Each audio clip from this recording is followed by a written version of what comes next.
Hello, Mr. Bean here. Well, Rowan Atkinson actually. People often get us mixed up. Can't imagine why. It's not like I walk around with a teddy bear and a mini all the time. I suppose when you spend years pulling funny faces and getting into scrapes, it's easy for the lines to blur. But trust me, there's a lot more to my story than just the antics of Mr. Bean.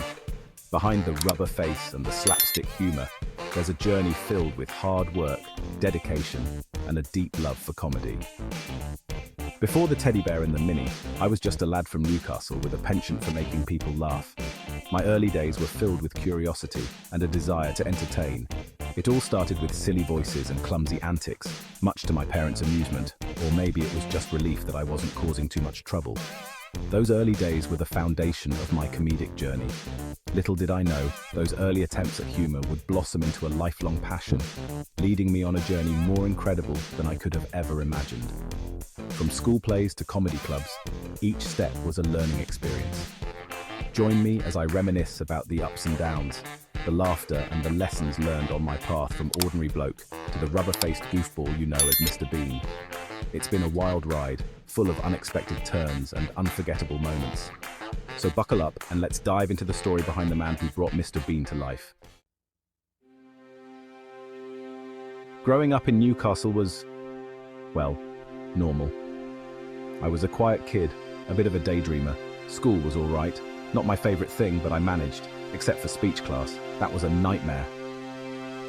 My stutter made speaking in public terrifying. Ironically, it was through acting that I found my voice. The stage became my sanctuary, a place where I could transform, become someone else, someone who spoke with confidence and, dare I say, wit. At Oxford University, I joined the Oxford Revue, a comedy group. That's where I really started experimenting with physical comedy, playing with characters, and honing my comedic timing. It was like a light bulb went off. Making people laugh felt amazing, like I had this power to brighten their day. It was exhilarating and addictive. I was hooked. Now let's talk about Mr. Bean. He's a mischievous sort, that one. Always getting into sticky situations. But don't be fooled by his antics. He's a big kid at heart, innocent and eager to explore the world, even if it usually ends in chaos. His curiosity often leads him into the most unexpected and hilarious predicaments. Bean wasn't a sudden invention. He evolved over time, a mishmash of influences and inspirations. The character was carefully crafted, drawing from a variety of sources and personal experiences. I'd always been fascinated by silent film stars like Charlie Chaplin and Buster Keaton. Their ability to convey emotions and tell stories through movement was pure genius. They could make audiences laugh or cry without uttering a single word. I wanted to create a character who spoke a universal language, one that transcended words. A character who could communicate through actions and expressions alone, someone who could make people laugh no matter where they came from. Laughter is a universal language, and I wanted Mr. Bean to be a part of that. And so, Mr. Bean was born, a character who could bring joy to people of all ages and backgrounds. His first appearance was actually on stage at the Edinburgh Fringe Festival. It was a momentous occasion, marking the beginning of Mr. Bean's journey.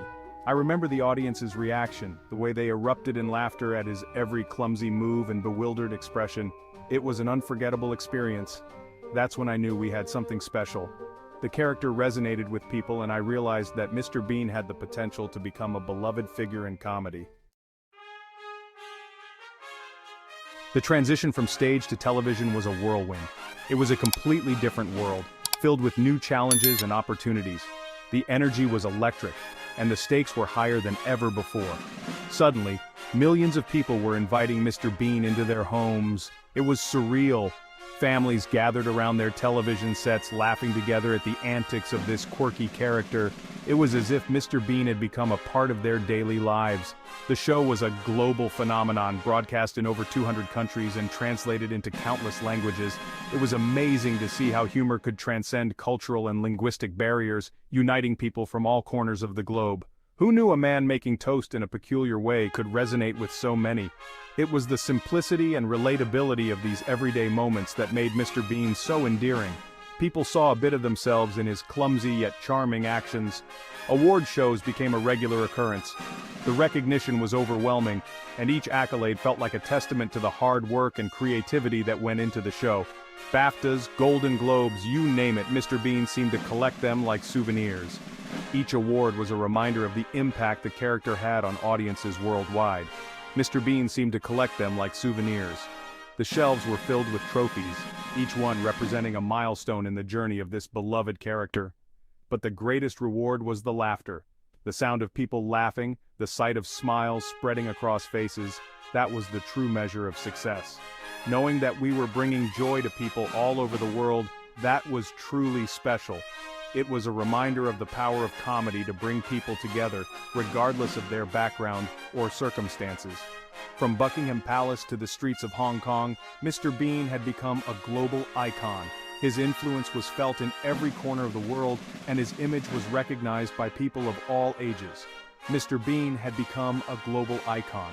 Merchandise, statues, and memorabilia were everywhere, a testament to the character's enduring popularity. It was humbling and a bit overwhelming, to be honest. The outpouring of love and admiration from fans was incredible, and it was a constant reminder of the responsibility that came with such fame. But amidst all the craziness, I never forgot the simple joy of making people laugh. The behind-the-scenes moments, the camaraderie with fellow performers, and the creative process were all part of what made this journey so fulfilling. I never forgot the simple joy of making people laugh. Whether it was on stage, in front of a camera, or in a casual setting, the goal was always the same: to bring a smile to someone's face. That was, and always will be, the driving force behind it all. The laughter, the joy, the connection with the audience, that's what made it all worthwhile. And as long as there are people to entertain, the journey will continue. Now, I know what you're thinking, Mr. Bean. Is that all you are? Well, yes and no. Bean is a huge part of me, but he's not the whole story. I've been lucky enough to explore other characters and genres throughout my career. From the bumbling spy Johnny English to the hilariously inept vicar in 4 Weddings and a Funeral, I've had the chance to flex my comedic muscles in different ways. And let's not forget Blackadder, the historical sitcom that became a cult classic. Playing Edmund Blackadder, a cynical and sarcastic anti-hero, was a complete departure from Mr. Bean. It allowed me to showcase my verbal wit and explore different comedic styles. I believe it's important to challenge yourself as an artist, to step outside your comfort zone and try new things. It keeps things interesting, both for me and for the audience. Of course, it hasn't all been plain sailing. Not everyone is a fan of my brand of humor. Some critics found Mr. Bean's antics childish or even offensive. Others questioned my acting range, claiming I was a one-trick pony. Listen, comedy is subjective. What tickles one person might leave another stone-faced. You can't please everyone, and I learned early on not to take criticism too personally. There were also challenges inherent in playing a character like Mr. Bean. He's physically demanding, requiring a lot of energy and slapstick. I've had my fair share of bumps and bruises over the years, but the biggest challenge was always finding new and inventive ways to keep the character fresh and funny. Comedy is like a muscle. You have to keep exercising it to keep it strong. Now, when I'm not busy falling out of cars or getting into scrapes as Mr. Bean, I have a rather unexpected passion: cars. Yes, you heard right, cars. Something about their design, their power, their sheer engineering brilliance fascinates me. I've amassed a rather impressive collection over the years, from classic Aston Martins to quirky McLarens. Some people collect stamps or coins, I collect cars. Each one tells a story, represents a different era of automotive history. And yes, I do enjoy taking them for a spin now and then. There's nothing quite like the thrill of the open road, the wind in your hair, what's left of it anyway, and the purr of a well-tuned engine. It's my way of relaxing, of escaping the pressures of fame and the demands of being Mr. Bean. As I've gotten older and perhaps a tad wiser, I've started to reflect on my legacy. What will people remember me for? The rubber face, the teddy bear, the yellow mini? I hope it's the laughter. Mr. Bean has become more than just a character. He's a symbol of innocent fun, of finding humor in the everyday. He's a reminder that it's okay to be silly, to laugh at yourself, to embrace the absurdity of life. In a world that often takes itself too seriously, I think there's something to be said for a character who reminds us to lighten up, to find joy in the simple things. Mr. Bean is a timeless creation, one that continues to resonate with audiences of all ages, cultures, and backgrounds. And that, I have to say, is a rather humbling thought. It's also incredibly rewarding to know that my work has inspired other comedians and performers. Comedy is a constantly evolving art form, and I'm honored to have played a small part in shaping its landscape. From slapstick to satire, from physical comedy to witty wordplay, I've always believed in pushing the boundaries of what's possible in the pursuit of a good laugh. And that's what I hope my legacy will be, a legacy of laughter, of pushing the limits of humor, and of reminding people that sometimes the best medicine is a good dose of silliness. Whether it's through the misadventures of Mr. Bean or the sharp wit of Edmund Blackadder, I've always strived to entertain, to amuse, and to leave audiences with a smile on their faces. If I've achieved that, then I can say I've done my job. So, what's next for Mr. Bean? Well, he's not getting any younger, that's for sure, but retirement doesn't quite suit him. He's always got one more prank up his sleeve, one more disaster waiting to happen.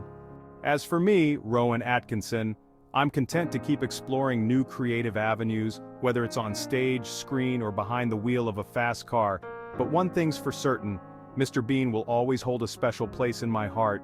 He's taught me the power of laughter, the importance of staying true to yourself, and the enduring appeal of a good rubber chicken.